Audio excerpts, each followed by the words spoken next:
Afternoon YouTube. So in this video we'll be looking at a viewer's question.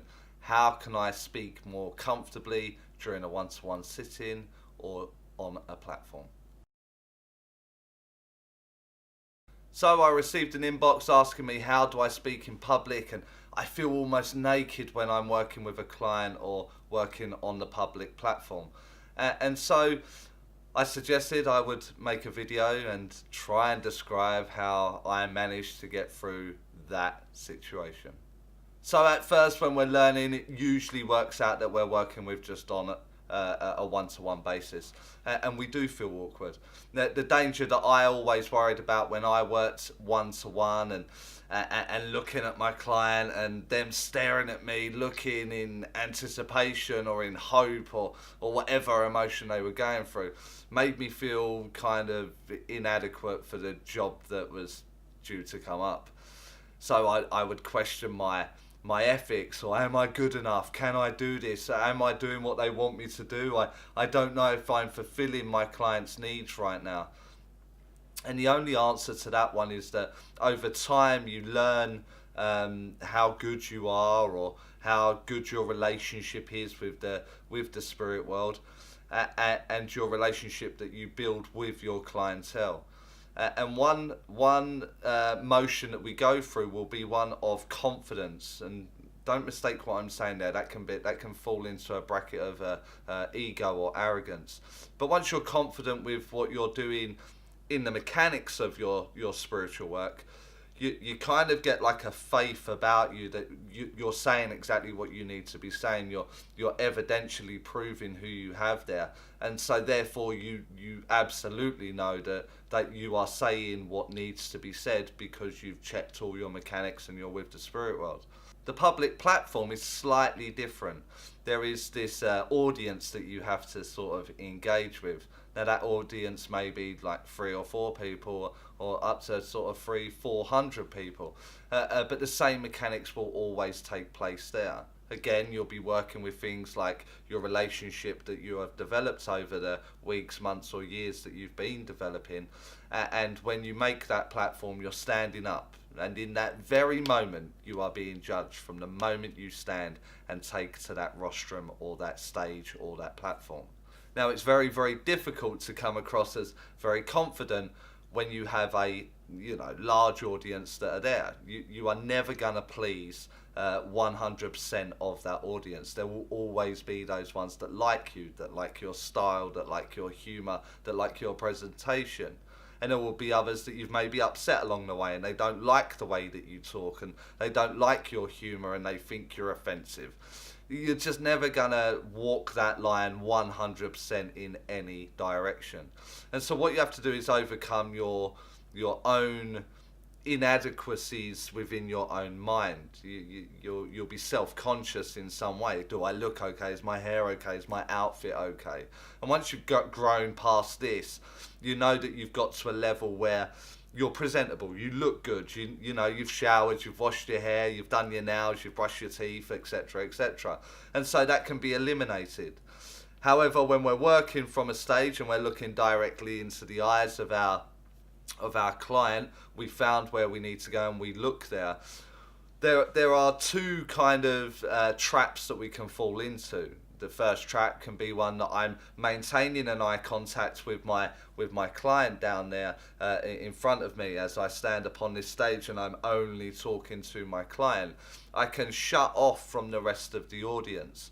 So let's take that figure of 100, and I'm working with 99 people are feeling kind of left out. 99 people are not feeling like you're speaking to them in any way by this maintaining this eye contact. You have a danger of slipping into a psychic reading rather than an evidential mediumship reading. And again, if there's people in your audience that are out to judge you in any context, which there usually is, you will find that they will talk about how you just maintained a psychic communication with you and said client. So the key here is engaging all. We need to talk to the entire audience. And what I try not to do is maintain an eye contact level. I'm human, and of course, if you keep staring at my hair colour or the way that I am dressing, then of course eventually that's going to take its toll on me, especially if it's 100 times over. So I tend to focus like just above the head, just here. It looks like I'm focusing on the eyes or speaking to said client, but actually I'm just looking above. In fact, if you ask me what was going on during the demonstration as I'm looking around, I don't even know. It's all my mind and all my efforts I get in my answers to the questions that I have to the communicator, and I've just learned to engage with the audience in front of me. This can be time consuming, but again, once this practice has gone in, it's something that you can maintain, something you rarely think about because you are now used to it.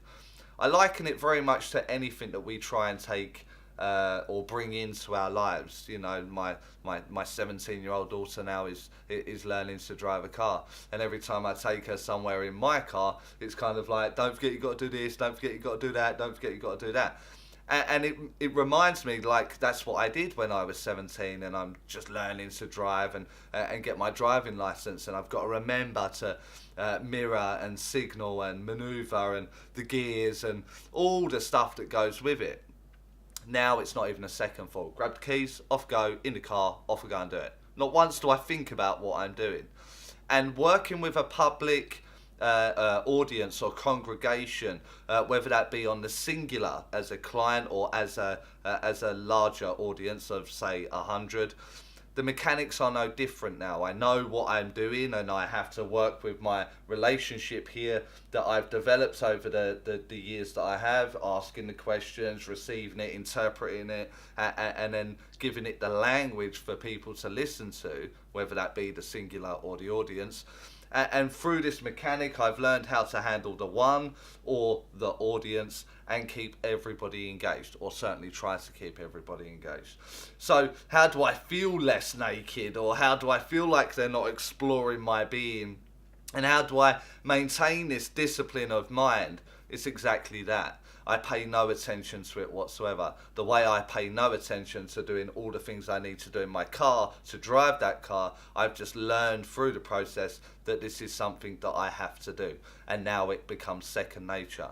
A public audience to me now is second nature. I'm demonstrating my relationship that I have with the spirit world. Here it is. This is what they want me to say. This is what they've done. It's amazing. Here we go. And that just seems to come across as confident or arrogant or egotistical, whichever bracket you're going to place yourself in there. And so my viewer asking me, how do you deal with this? How do you learn? Is there a process? Unfortunately, the process is practice. Get out there more, do more services or events, or more one-to-one readings, knowing that they've come out to see you. They've come to watch you, they've come to see your relationship that you're developing with the spirit world. And usually our fears are way, way, way beyond what's actually going on. They don't care about the colour of your top or the colour of your hair or what you look like. They're here to actually sit with the spirit world. So give that a try.